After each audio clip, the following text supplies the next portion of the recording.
And who do you have there? Ice Princess. What is she? Uh, Leopard uh, Gecko. Leopard Gecko.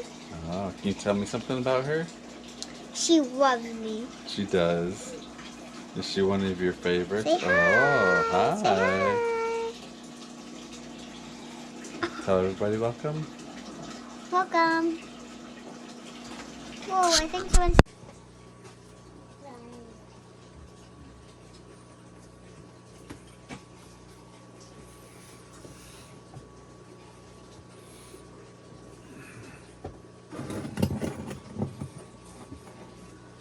Hi everybody, welcome back to the channel. If you like what you see in this video, don't forget to hit that like button down below, subscribe, and click that bell so that you know the next time we upload our video. You can check us out over on Patreon as well, where for as little as $2 a month you can get exclusive content and early access to the videos before they come out on YouTube. Also, check us out over on Facebook and Instagram, where we post pictures and short videos regularly. Now, let's learn about leopard geckos. Their scientific name is Eublepharis macularius. They originate from the rocky deserts and grasslands of the Middle East. Fun fact is, due to their extensive captive breeding, they have been called the first domesticated species of lizard. So these are a couple of our animals. A survey, let's see, in the wild, these guys will eat many different types of invertebrates native to the Middle East. They were first introduced into the pet trade over 30 years ago, making them one of the first reptiles introduced into the pet trade. A survey done by the American Pet Products Association in 2019 and 2020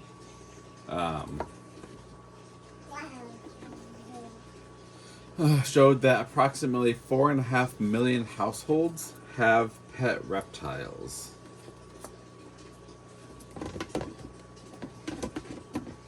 Leopard geckos are in the top 10 most commonly kept pet reptiles. Females, like this one right here, on average get about 7 to 8 inches long. Males, like this guy right down in here, males like this guy right here, as you can see, he's a little bit bigger than she is. Males average closer to 8 to 10 inches long. And there are certain varieties called giants, where the males can actually reach almost a foot long. Lifespan in captivity for these guys is between 10 to 20 years. Although there was on record a male that was 27 and a half years old, still breeding. Leopard geckos come in many different color morphs, most of which are polygenic, which means breeding light-colored animals together in order to bring out the color even more. Examples of these are jungles, stripes, or tangerines. I don't have any of those. You can go ahead and Google those, see what those morphs look like. There are also dominant morphs, which only one parent has to carry the gene in order for the babies to show that morph. Some examples of a dominant morph would be the white and yellow and the enigmas.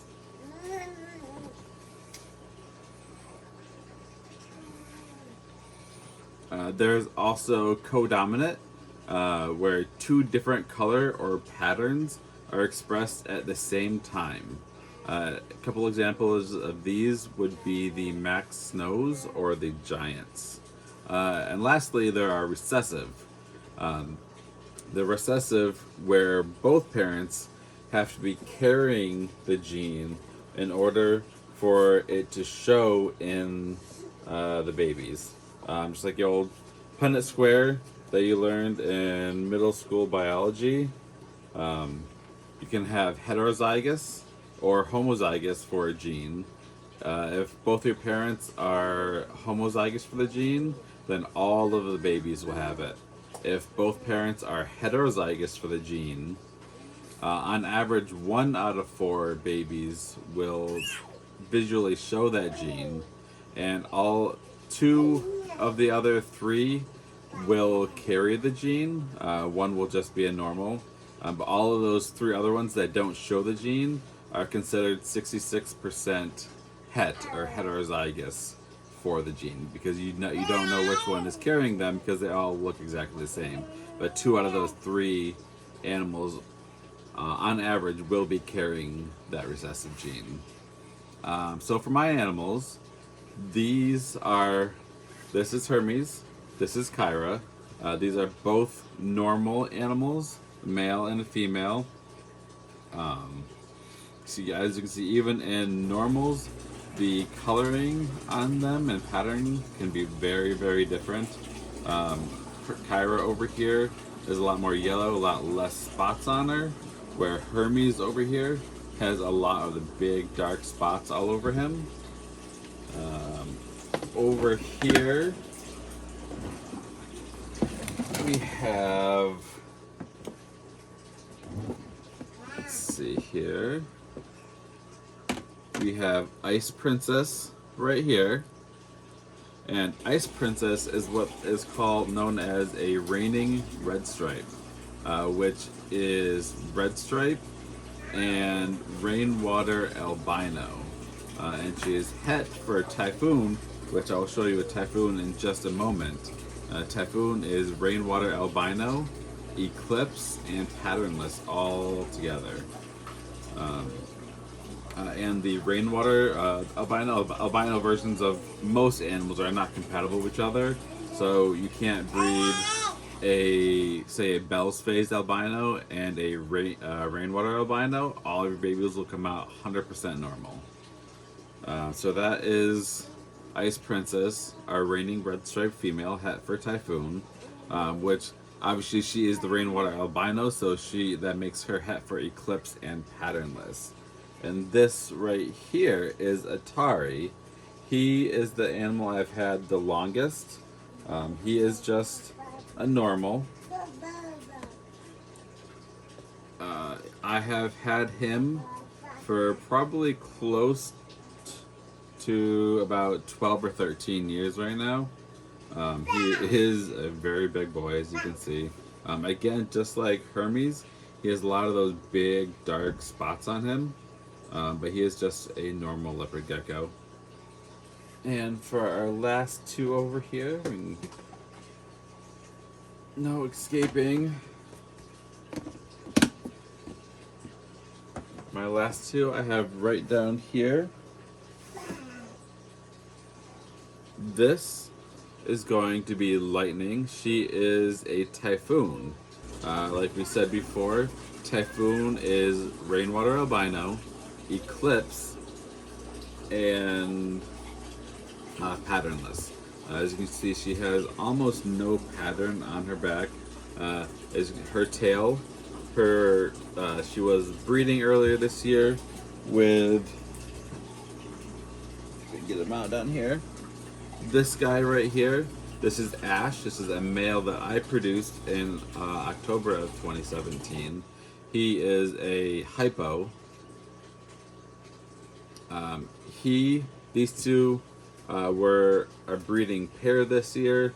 He got a little bit aggressive and ended up actually biting off part of her tail. But as you can see, it's healing and growing back very nicely. One good thing about leopard geckos is they will regrow their tails if they either break off or get bitten off in her case. But they never quite look the same.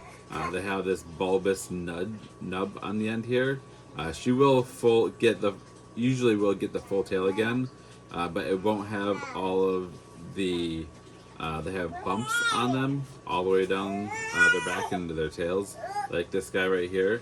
Their regrown tails will be a lot smoother, usually a lot more bulbous, bigger, fatter, and very smooth at the end. But she is growing her tail back very nicely. So for lighting and heating, no lighting is actually necessary for these. You can always use it if you prefer to. It doesn't hurt to have lighting on them. If you do, just make sure to follow your regular day-night cycle. Wherever area you live in, make sure the light goes on in the morning when the sun rises. Make sure it goes off at night when the sun sets. Or you can keep them on a strict 12-hour day, 12-hour night cycle. But for breeding purposes, if you do that, it may help if you keep it on, if you adjust the light throughout the year. During the summer, they're going to have more light, about 14, 15 hours of light. In the winter, you're going to get less light. You're probably only going to have between 8 to 10 hours of light during the winter. For heating, I use and recommend undertank heaters or heat tape on one end of the enclosure. You don't want to have it across the whole thing. You want to have a warm end and a cool end. It is recommended to use a thermostat with your undertank heaters and or your heat tape to ensure that it doesn't get too hot and actually burn your animal. Due to them being nocturnal, there is no UV necessary. Like I said, no lighting necessary for these guys. It will not harm them if you wish to put it on them, but they don't need it. Ambient temperatures for these guys should be in the mid 70s on the cooler end, with the warmer end under their hides on the heat end should be in the upper 80s to lower 90s. There will also be links in the description below to some undertank heaters and heat tape that you can put underneath your enclosures, as well as the thermostats you can get to go with them. For a substrate for these guys, I use, as you can see right in this bin right here, this isn't their bin. I just took them out. I actually have isopods breeding in that bin right now. I use a mixture of soil and sand, several inches thick, so that there's plenty of room for them to dig and lay their eggs in. I let them dig around and lay their eggs wherever they feel safest, rather than putting a lay box in there. I just let them roam around the cage and dig and lay their eggs wherever they would like to. You just have to, if you do it that way, you just want to make sure that you're checking them regularly so that you don't miss the eggs, which unfortunately I have a couple of times. They will hide them. If you're checking the cage every day, lifting up their hides, you'll see where they've been digging and be able to dig and find their eggs. I also like to add plenty of rocks for them to climb on, like they would in their native range. Some other commonly used substrates for these guys are sand, tile, reptile carpet, or just plain paper towels. The choice of substrate really depends on whether you're going for a more minimalistic enclosure, or if you want more of a natural or even bioactive enclosure, which is where I tend to lean on, is the natural or bioactive enclosures for all of my animals. I used to be minimalistic, keeping them as easily as possible, but over the last 20 years of keeping and breeding reptiles, realized that it's the animals themselves seem happier and more active, like they would be in the wild if they have an actual naturalistic enclosure that more mimics their natural surroundings. Most large-scale breeders are going to be using a rack system, just because it's easier to keep a lot of animals. You can keep 2-3 females per bin in a rack system. I only have 6 leopard geckos here. I keep mine in 40-gallon breeder enclosures, a pair of them in each of the enclosures. With a minimalistic, obviously like the breeders, they tend to lean towards rack systems with bins, and as substrates, they usually go for paper towels, just because it's quicker and easier to clean up if they have a mess. Basic hides, and a plastic box with a hole cut in the top filled with either peat moss or sphagnum moss mixed with cocoa fiber as their lay box. I will also have links to all of our soil and sand mixtures that we use in our enclosures in the description down below too. You want 2 hides for these guys, one on the cool end and one on the warm end. Always provide a water dish. Although you may never actually see them drinking out of the water dish, you always want to have one with clean, fresh water available to them. I also do mist these guys very lightly every morning, because with most of my animals, I've seen that they tend to like to lick the water off of either the sides of the cages or the cage furniture in there. Just like they would be licking the dew off of flowers and plants and trees out in the wild, off of rocks, rather than actually finding standing water to drink out of. Food. These guys can be sustained on a diet of just mealworms, and some breeders do strictly feed them mealworms. I don't recommend it for any animal and any reptile that you care for. A varied diet is always going to be the best and healthiest for them. I do feed a main diet of mealworms, but I also mix in crickets, superworms, dubia roaches, hornworms, and also the occasional pinky as well. Especially for the females during breeding season. I'll give the females a pinky maybe once a week, once every 2 weeks during breeding season, just to help get some weight on them. As a treat, I will also give the males a pinky, but unless it's during breeding season, even then you don't want to give it too often. I would stick to probably about 1 pinky a month for these guys. Just because they're so high in fat, you don't want your animals to become overweight. Hey guys, so for food, you can also feed these guys a Repashy Superfoods grub pie. This is for all insect-eating lizards. And for your bugs, you can try out this Missouri gut loading diet. You want to feed this to all of your feeder bugs before you feed them to your animals. That will help make your add vitamins and minerals to the bugs for your animals to give you healthier animals.